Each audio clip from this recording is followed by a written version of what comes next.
Todo comenzó con una llamada en medio de la noche, interrumpiendo el poco sueño que conseguía entre misión y misión. El timbre insistente del teléfono parecía un presagio de algo malo, y no me equivoqué. Capitán Rivera, tenemos una situación crítica. Un grupo de misioneros ha sido secuestrado por los rebeldes en la selva del Congo. Necesitamos que su equipo esté listo para partir en 2 horas. La voz de mi comandante era grave, cada palabra cargada con la urgencia del momento.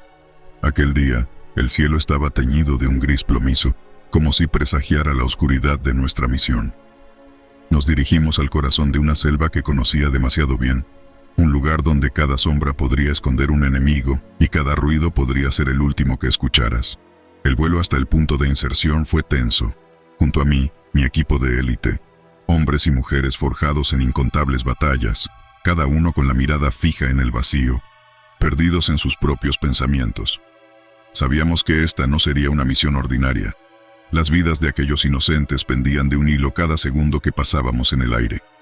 Al llegar, la selva nos recibió con su abrazo húmedo y sofocante. El sonido de la fauna se mezclaba con el eco distante de disparos, un recordatorio constante del peligro que acechaba en la espesura. Avanzamos con cautela, cada paso calculado, cada movimiento ensayado hasta la perfección. «No me gusta esto, Capi», murmuró Sánchez, mi segundo al mando, mientras inspeccionaba el terreno con su mirada aguda. «Estos tipos conocen el terreno mejor que nadie. Es como buscar una aguja en un pajar, si la aguja disparara de vuelta».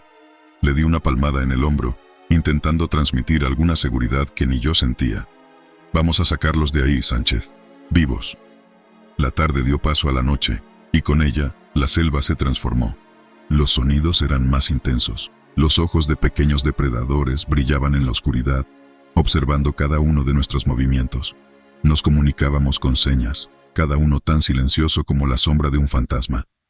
Fue entonces cuando la vimos, una pequeña luz, casi imperceptible entre la densidad del follaje. «Allí», señalé, y mi equipo se reagrupó, preparándose para lo que vendría. El campamento rebelde estaba crudamente fortificado, con centinelas dispersos alrededor. Observamos, calculamos. La vida de los rehenes dependía de cada decisión que tomáramos en esos momentos. Rodríguez, Martínez, flanqueen por la izquierda. Sánchez, tú vienes conmigo.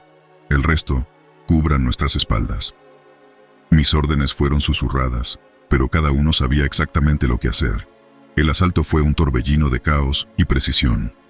Disparos, gritos, el sonido sordo de cuerpos cayendo al suelo.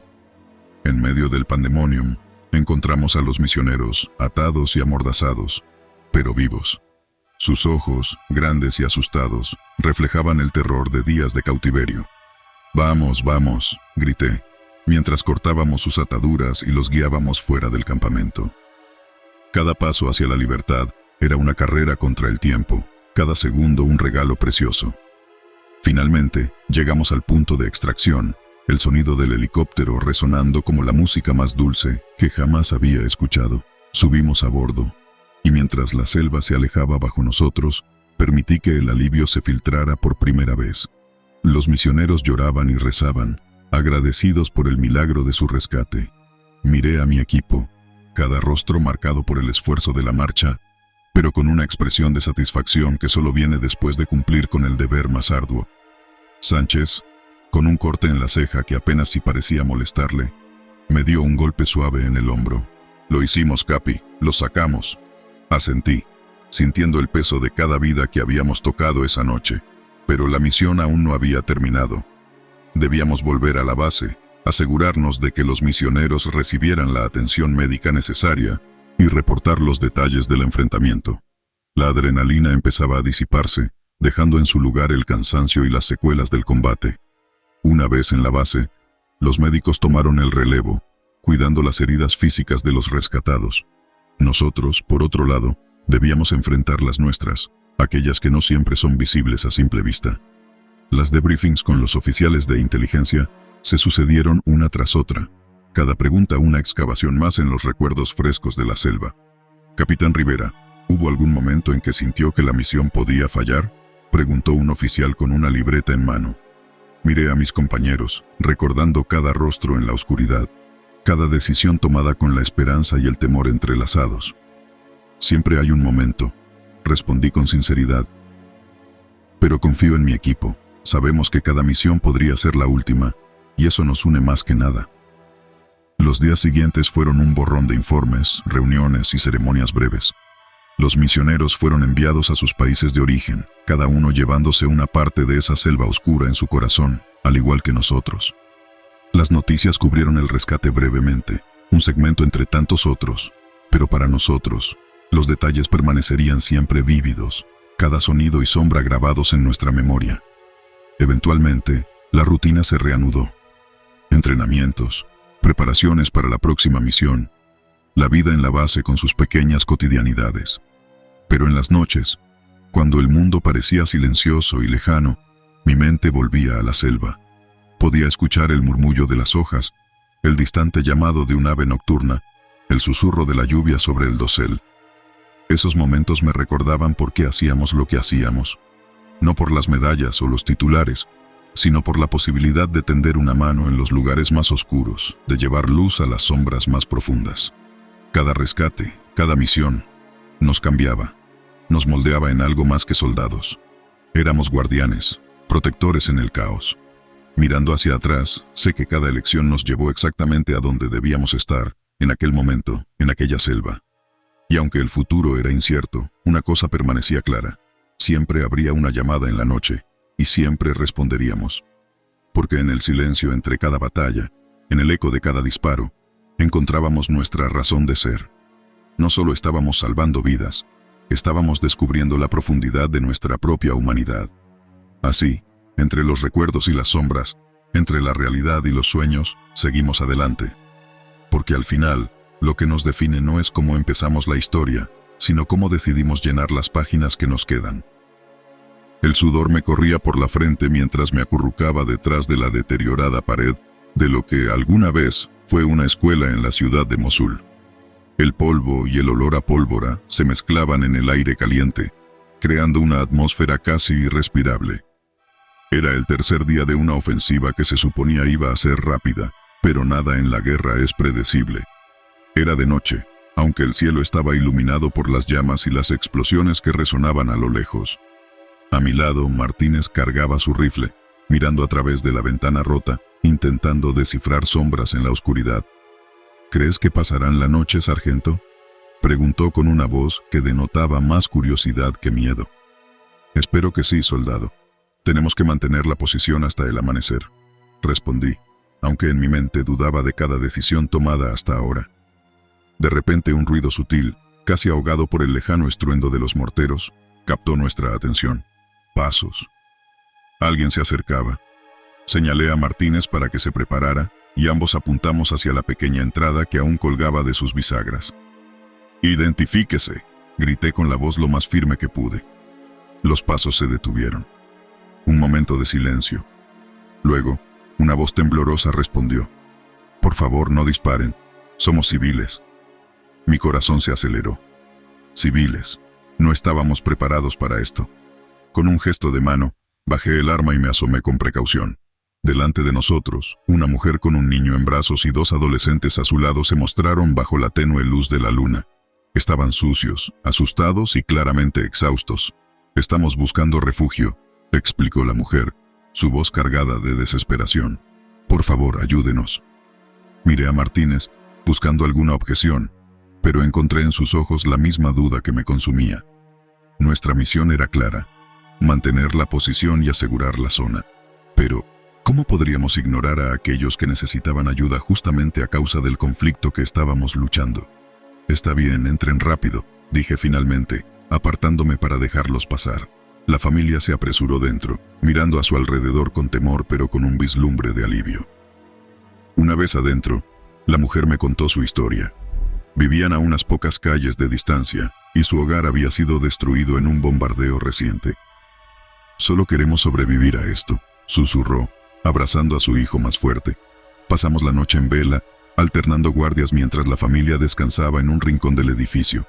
Cada ruido, cada sombra que se movía en la oscuridad traía un nuevo pico de tensión. No solo teníamos que mantenernos alertas ante el enemigo, ahora también éramos responsables de vidas inocentes». Al amanecer, la radio crujía con voces ansiosas, pidiendo informes y actualizaciones. Informé sobre nuestra situación, mencionando la presencia de los civiles. Hubo una pausa al otro lado de la línea, un silencio que pareció extenderse por horas. Entendido, sargento. Mantenga su posición, pero asegúrese de que esos civiles sean evacuados a la primera oportunidad. El alivio fue momentáneo, pues sabía que la verdadera prueba aún estaba por venir. Durante las siguientes horas, mientras el sonido del combate se intensificaba, coordinamos un plan para mover a la familia a un lugar más seguro. Cada decisión era un delicado equilibrio entre cumplir nuestra misión y no poner en riesgo innecesario a los civiles. Finalmente, llegó el momento de la evacuación. Con la ayuda de refuerzos, escoltamos a la familia a través de calles laberínticas y ruinas humeantes. Hace tiempo que dejé de contar los días desde aquel primer contacto. La memoria juega a ser caprichosa, especialmente cuando intenta protegerte de recuerdos demasiado oscuros. Sin embargo, ciertas imágenes permanecen vívidas en mi mente, como si hubieran sido grabadas con fuego. Yo era el líder de una pequeña expedición militar enviada a explorar una región poco conocida de la selva del Amazonas. El objetivo era claro: asegurar la zona para futuros estudios científicos. Sin embargo, lo que encontramos allí fue algo para lo cual ningún entrenamiento militar podría haberme preparado. Nuestro primer encuentro con la tribu fue accidental.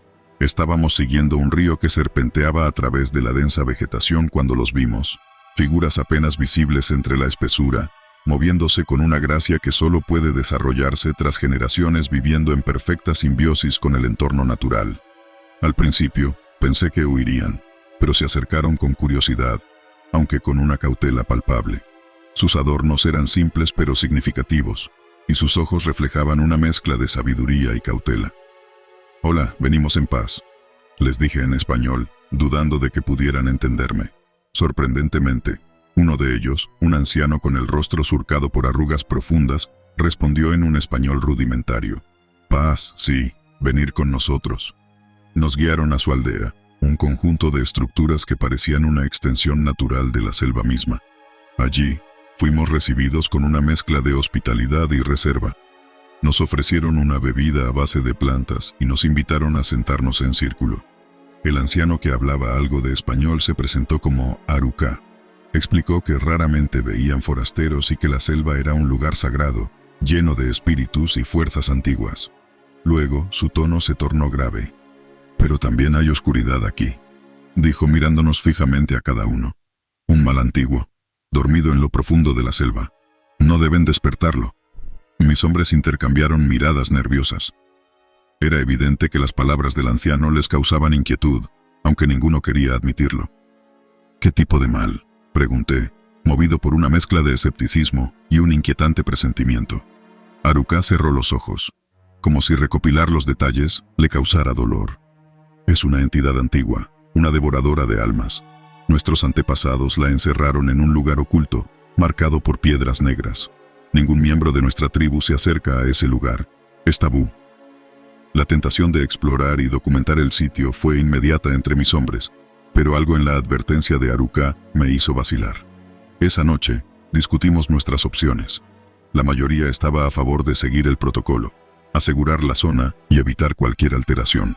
Sin embargo, la curiosidad pudo más, y al amanecer, decidimos buscar el lugar descrito por Aruka. Nos adentramos más en la selva, guiados por las indicaciones vagas que habíamos conseguido extraer del resto de la tribu. Tras horas de marcha, encontramos las piedras negras. Estaban dispuestas en un círculo, con intrincados grabados que no se parecían a nada que hubiéramos visto antes. «No me gusta esto, capitán», murmuró García, uno de mis subordinados más experimentados. «Esto no es algo natural. Es como si estas piedras respiraran». Ignorando el instinto de retirada, decidí que debíamos investigar más. Dentro del círculo, el aire se sentía más frío, más denso. Cada paso parecía requerir más esfuerzo, como si una fuerza invisible nos empujara hacia atrás. De repente, uno de los soldados gritó. Todos nos giramos para verlo caer al suelo, convulsionando violentamente. Corrí hacia él, pero antes de que pudiera alcanzarlo, su cuerpo dejó de moverse. Su mirada estaba fija, vacía. como si algo le hubiera arrancado la vida desde dentro. El pánico se apoderó del grupo. «Tenemos que salir de aquí», gritó Martínez, agarrando a otro soldado por el brazo y tirando de él hacia atrás. Pero antes de que pudiéramos mover un paso más, una sombra densa y oscilante emergió del centro del círculo de piedras. Era una masa negra, casi etérea, que se movía con una agilidad perturbadora. «Formen un círculo, apunten hacia el centro», ordené, intentando mantener la calma en medio del caos. Los hombres obedecieron, pero sus manos temblaban. Sus rifles apuntaban hacia una sombra que parecía burlarse de nuestras armas. La entidad se expandió, creciendo en intensidad y oscuridad. Sentí como el aire se comprimía a nuestro alrededor, como si estuviera intentando aplastarnos. Justo cuando pensé que todo estaba perdido, Haruka apareció en el límite del círculo de piedras, flanqueado por varios ancianos de la tribu.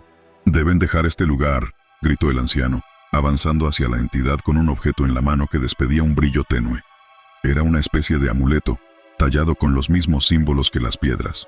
La sombra se revolvió, como si la presencia del amuleto la perturbara. Haruka comenzó a cantar en su lengua nativa, una melodía que sonaba tanto a lamento como a advertencia. Los demás ancianos se unieron, sus voces elevándose por encima del susurro amenazador de la entidad.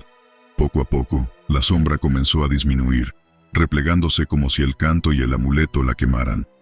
Finalmente, con un último grito que resonó en la selva, la entidad desapareció, dejando detrás solo el frío y un silencio abrumador. Haruka se acercó a nosotros, su rostro grave. «No debieron venir aquí», dijo simplemente. «Este mal es antiguo y no debe ser perturbado. Su amigo ha pagado el precio por esta transgresión».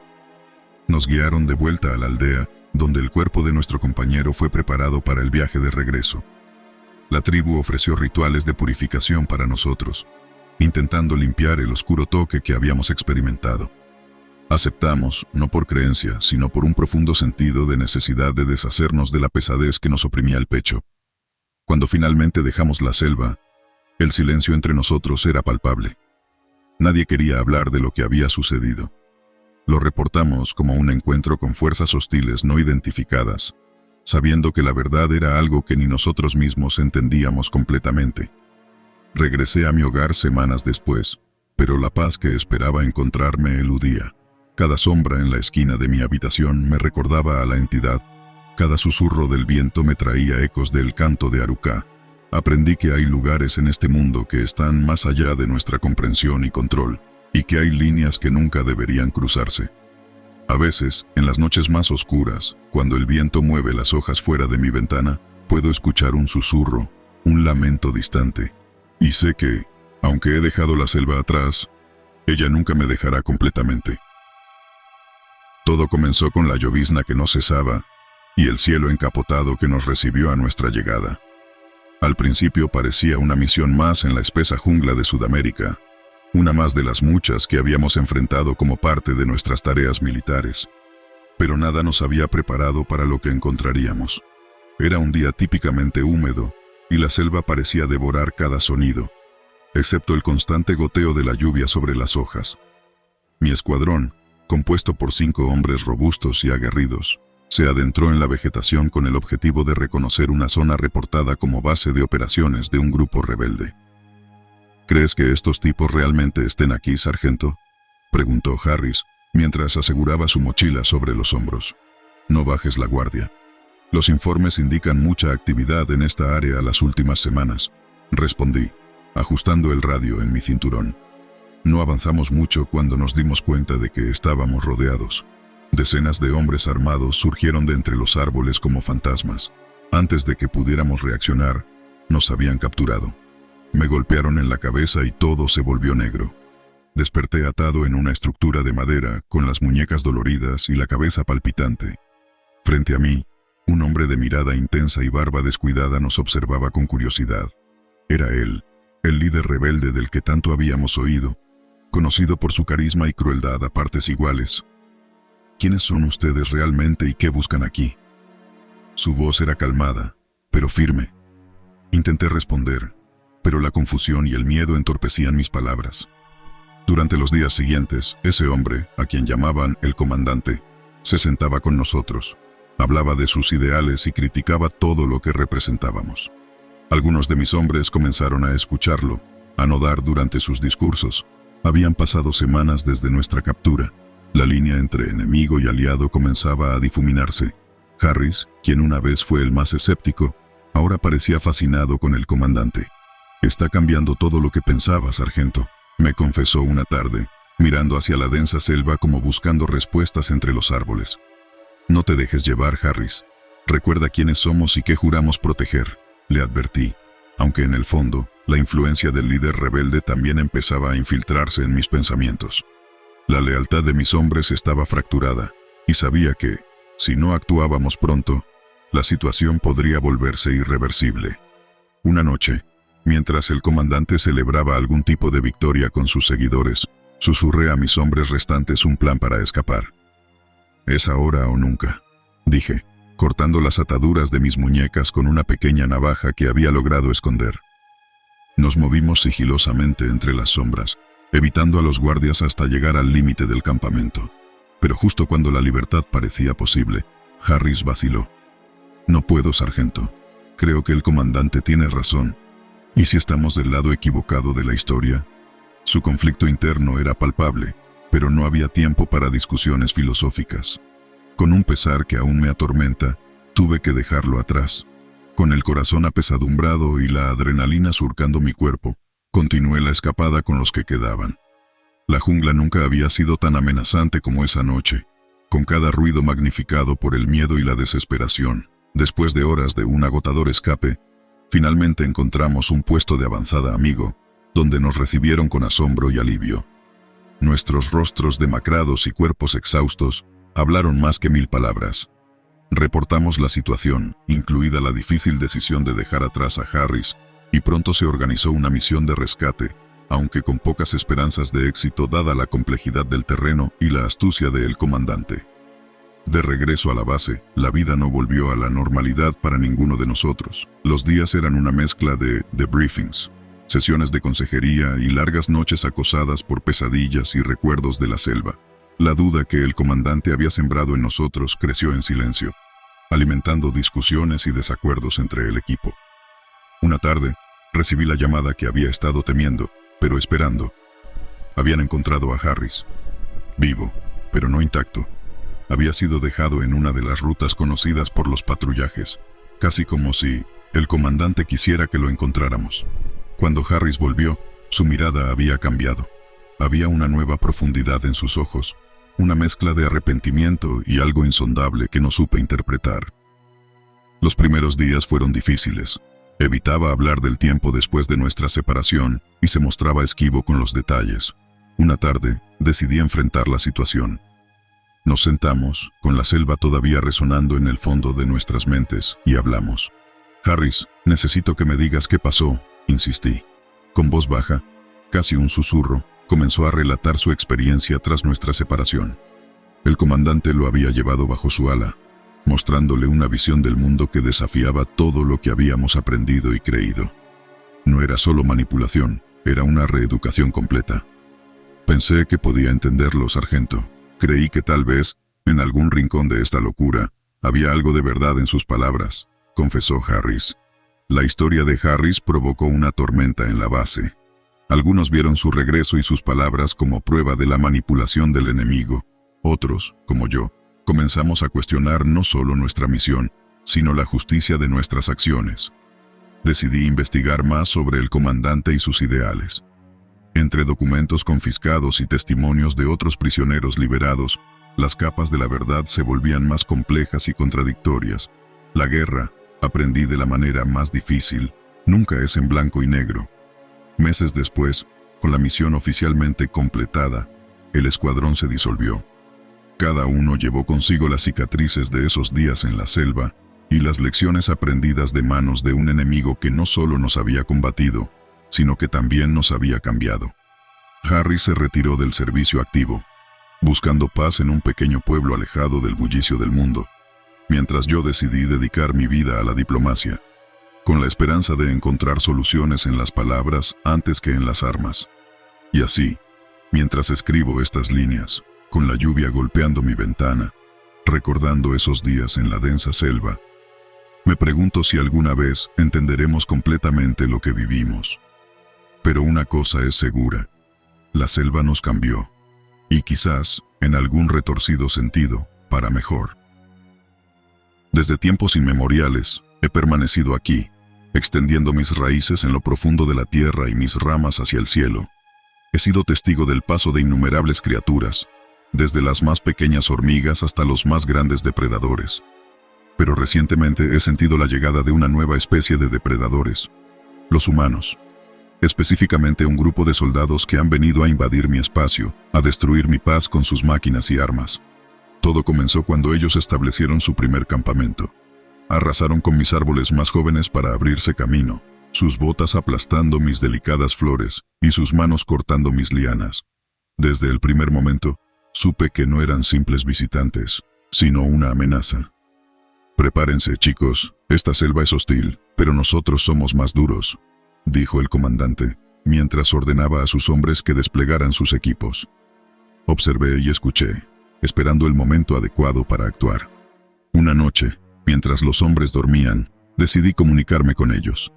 Mis hojas susurraron en el viento, y mis ramas crujieron con el peso de mi ira. «¿Escuchaste eso?», murmuró uno de los soldados, sobresaltado. «Solo es el viento, no seas cobarde», respondió otro, aunque su voz temblaba ligeramente. Aproveché ese miedo inicial para sembrar dudas y discordia entre ellos. Cada noche, los sonidos se intensificaban, cada vez más perturbadores y menos naturales. Para acrecentar su terror, empecé a manipular las sombras. Formas que parecían humanas se movían entre los árboles, apenas perceptibles en el rabillo del ojo. Un día, un joven soldado que se aventuró demasiado lejos de su campamento se encontró frente a un jaguar. Pero no era un jaguar cualquiera, era uno de mis espíritus protectores, transformado para asustarlo. «¡Alto! ¿Lo viste? Era enorme», gritó al volver corriendo al campamento, pálido como la luna. Sus compañeros lo ridiculizaron, pero la semilla del miedo ya estaba plantada. Una noche decidí aumentar mi ofensiva. Los vientos soplaron con más fuerza, y la lluvia caía como lágrimas furiosas desde el cielo oscuro. Los soldados, desorientados y asustados, comenzaron a perder la cordura. Uno de ellos, delirante, afirmó haber visto a sus camaradas siendo devorados por las plantas. Las plantas nos están comiendo vivos», gritaba, antes de que sus amigos lograran calmarlo. Pero esa noche, la tierra misma se tragó a uno de ellos. Se lo llevó bajo tierra, entre gritos y súplicas. Nadie lo volvió a ver. Con el grupo cada vez más mermado y la moral por los suelos, decidí entrometerme en sus comunicaciones. Radios que solo transmitían estática de repente, emitían voces fantasmales, mensajes que los instaban a abandonar o advertencias sobre su inminente perdición. «¿Qué está pasando aquí? Esto no es normal, necesitamos irnos», decía uno casi llorando. «No podemos abandonar la misión», insistía el comandante, aunque su voz ya no tenía la misma firmeza. Capítulo 6. La desesperación. En su desesperación comenzaron a acusarse unos a otros de ser la causa de la maldición que les había caído. Peleas estallaron, y en una de estas un soldado fue empujado hacia un pozo oculto entre mis raíces. Los gritos se silenciaron, apenas tocó el fondo oscuro. «Está cambiando todo lo que pensaba, sargento», me confesó una tarde, mirando hacia la densa selva como buscando respuestas entre los árboles. «No te dejes llevar, Harris. Recuerda quiénes somos y qué juramos proteger», le advertí, aunque en el fondo, la influencia del líder rebelde también empezaba a infiltrarse en mis pensamientos. La lealtad de mis hombres estaba fracturada, y sabía que, si no actuábamos pronto, la situación podría volverse irreversible. Una noche, mientras el comandante celebraba algún tipo de victoria con sus seguidores, susurré a mis hombres restantes un plan para escapar. «Es ahora o nunca», dije, cortando las ataduras de mis muñecas con una pequeña navaja que había logrado esconder. Nos movimos sigilosamente entre las sombras, evitando a los guardias hasta llegar al límite del campamento. Pero justo cuando la libertad parecía posible, Harris vaciló. «No puedo, sargento. Creo que el comandante tiene razón. ¿Y si estamos del lado equivocado de la historia?» Su conflicto interno era palpable, pero no había tiempo para discusiones filosóficas. Con un pesar que aún me atormenta, tuve que dejarlo atrás. Con el corazón apesadumbrado y la adrenalina surcando mi cuerpo, continué la escapada con los que quedaban. La jungla nunca había sido tan amenazante como esa noche, con cada ruido magnificado por el miedo y la desesperación. El comandante, finalmente quebrado, ordenó la retirada. Los pocos que quedaban recogieron sus armas y comenzaron a huir a través de la densa maleza, tropezando con las lianas que estratégicamente coloqué en su camino. Algunos caían exhaustos, sin fuerzas para seguir adelante, mientras otros simplemente desaparecían entre las sombras, absorbidos por mis ramas y el suelo debajo de ellos. A medida que el sol comenzaba a elevarse, teñido de rojo como la sangre que había sido derramada esa noche, solo quedaban dos. El comandante y su segundo al mando, ambos física y emocionalmente destruidos, apenas reconocibles como los hombres que habían entrado en mi territorio con tanta arrogancia y desprecio. ¿Qué hemos hecho para merecer esto?, preguntó el segundo, su voz apenas un susurro. Invadimos su hogar, respondió el comandante, la comprensión finalmente llegando a él en sus últimos momentos de lucidez. Somos los intrusos aquí. Con esa última admisión de culpa, di por terminada mi caza. Permití que encontraran el camino de salida, un pequeño sendero que había mantenido oculto. Los observé mientras se alejaban, tropezando con cada paso sus cuerpos y espíritus rotos. Una vez que se fueron, el silencio volvió a reinar en mis dominios. Las heridas que habían infligido comenzarían a sanar con el tiempo, y yo continuaría creciendo, floreciendo y evolucionando como lo había hecho durante eones. Sin embargo, esta experiencia sería recordada, no como un acto de venganza, sino como una lección vital sobre el respeto y el equilibrio. Si otros humanos osaran perturbar mi paz nuevamente, sabrían que no soy simplemente un conjunto de árboles y plantas, sino una entidad viva, capaz de protegerse. A lo lejos, los sonidos de la fauna volvían a llenar el aire. Monos aulladores marcaban su territorio, y las aves cantaban melodías que hablaban de un nuevo día. La vida, como siempre, encontraba su camino en mi corazón verde, bajo el sol que se filtraba a través de mi densa canopy. Así soy yo, la selva, eterna y siempre vigilante, un misterioso mundo donde cada hoja y cada criatura tiene un propósito, y donde los intrusos aprenden que este lugar sagrado debe ser respetado, por el bien de todos los seres que llaman a este hogar. Sus compañeros lo ridiculizaron, pero la semilla del miedo ya estaba plantada. Una noche decidí aumentar mi ofensiva. Los vientos soplaron con más fuerza, y la lluvia caía como lágrimas furiosas desde el cielo oscuro. Los soldados, desorientados y asustados, comenzaron a perder la cordura. Uno de ellos, delirante, afirmó haber visto a sus camaradas siendo devorados por las plantas. Las plantas nos están comiendo vivos», gritaba, antes de que sus amigos lograran calmarlo. Pero esa noche, la tierra misma se tragó a uno de ellos. Se lo llevó bajo tierra, entre gritos y súplicas. Nadie lo volvió a ver. Con el grupo cada vez más mermado y la moral por los suelos, decidí entrometerme en sus comunicaciones. Radios que solo transmitían estática de repente, emitían voces fantasmales, mensajes que los instaban a abandonar, o advertencias sobre su inminente perdición. «¿Qué está pasando aquí? Esto no es normal. Necesitamos irnos», decía uno, casi llorando. «No podemos abandonar la misión», insistía el comandante, aunque su voz ya no tenía la misma firmeza. Capítulo 6. La desesperación. En su desesperación, comenzaron a acusarse unos a otros de ser la causa de la maldición que les había caído. Peleas estallaron, y en una de estas, un soldado fue empujado hacia un pozo oculto entre mis raíces. Los gritos se silenciaron apenas tocó el fondo oscuro.